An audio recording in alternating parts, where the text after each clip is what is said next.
कष्ट सजा नहीं, एक संदेश है जो हर क्षण हर समय देता रहता है। आप सुने, हमारी गरीबी, धोखा और अकेलापन होने से रोगों का शिकार क्यों हो जाते हैं? क्या ये भगवान का अन्याय है या इसके पीछे कोई गहरा वैज्ञानिक या आध्यात्मिक कारण है?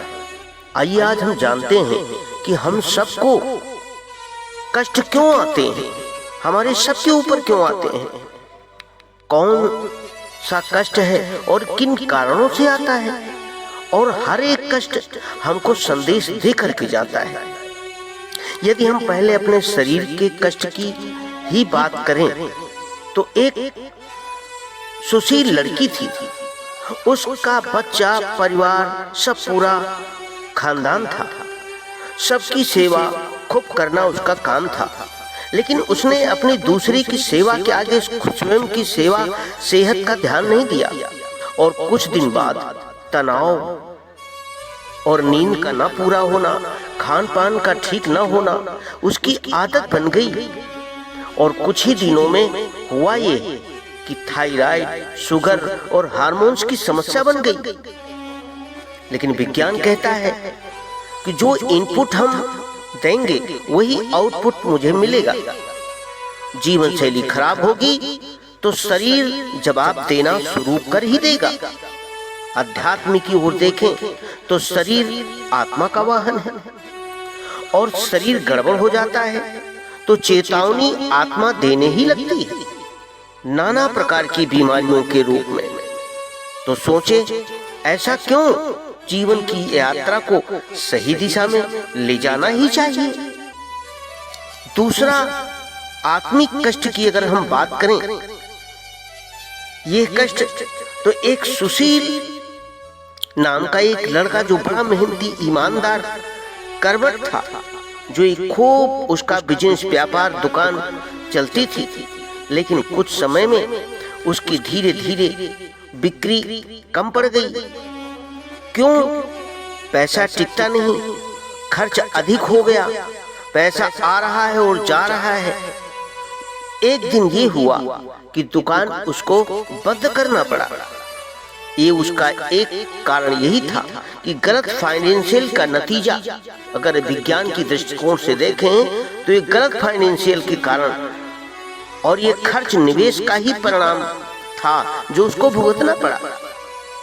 अगर आध्यात्मिक दृष्टि से हम देखें तो कभी कभी आत्मा को प्यार और सहकार की शिक्षा देना ही होता है। हो सकता है कि सुशील पिछले जन्म में धन का दुरुपयोग किया हो और आज उसे कर्म भोगा करके सच्ची कीमत समझाई जा रही हो। अब अगर भावनात्मक कष्ट को देखें, ये पीड़ा क्यों मिलती है, तो एक दिनेश लड़का था। वो अपने अच्छे दोस्त पर बड़ा विश्वास करता था। उसी दोस्त ने उसकी प्रेमिका से दोस्ती कर ली। तब दिनेश दुखी हो गया। बात करना किसी से भी पसंद नहीं करता और बंद कर दिया। ये हुआ कि वो डिप्रेशन में चला गया। विज्ञान कहता है अत्यधिक अपेक्षाएं और भरोसा करना, जब दिमाग में टूट जाता है तो दिमाग में केमिकल इम्बैलेंस हो जाता है, केमिकल स्राव पैदा हो जाता है और इकट्ठा होकर के यही उसकी वजह होती है कि उसका मानसिक रूप से वो शिकार हो जाता है और गिर जाता है। आध्यात्मिक रूप से अगर देखें तो यह अनुभव आत्मा जो है सिखाने के लिए आता है कि दूसरों पर नहीं, खुद पर करो,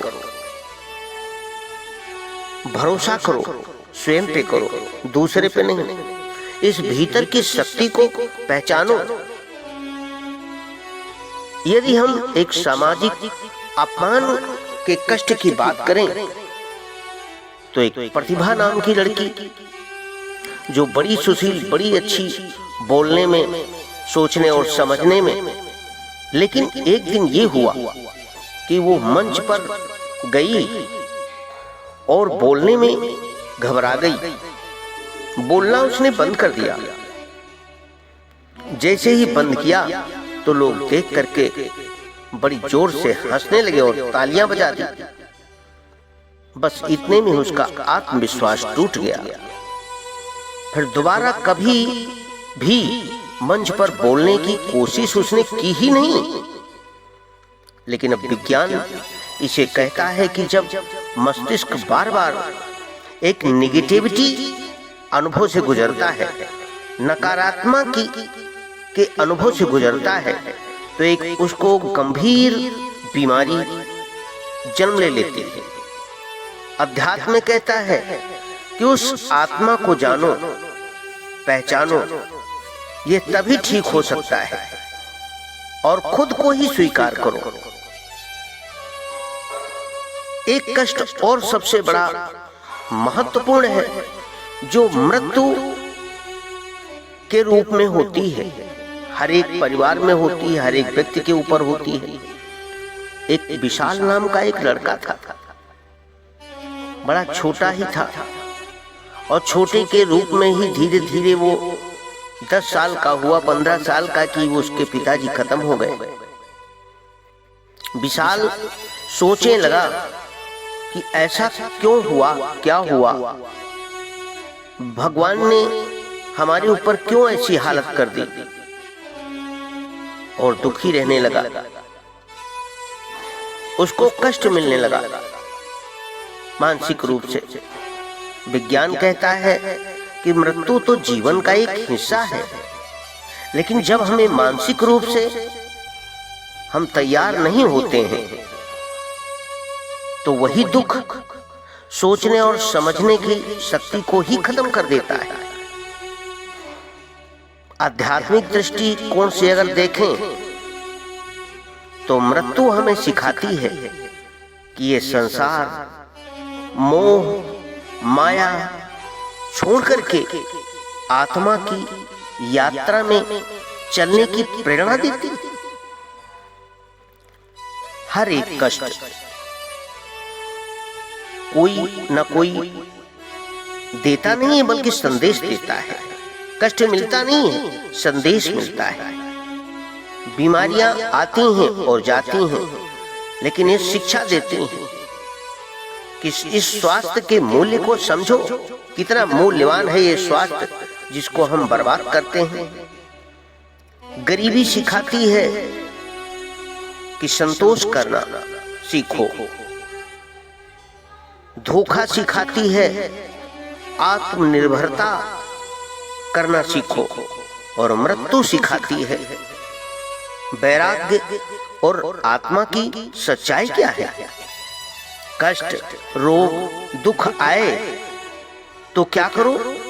डरो नहीं, भागो नहीं, बैठ करके भगवान के सामने ध्यान करो, जप करो, आत्मा की आवाज को सुनो, वो क्या कहती है। शांत होकर के जप करो। उस जप से मन को स्थिरता मिलती है।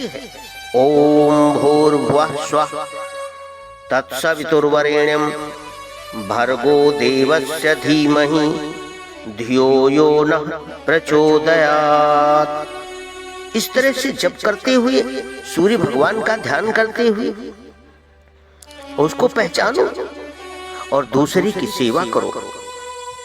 दूसरे की सेवा करने से जो स्वयं का कष्ट होता है वो खत्म तो नहीं होता, लेकिन कम अवश्य हो जाता है।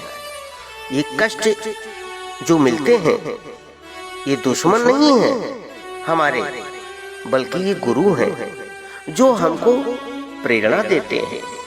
इसलिए इस प्रेरणा को पाकर के हम सुने, समझे और ठीक करें। ये कष्ट हमेशा दूर हो जाएंगे।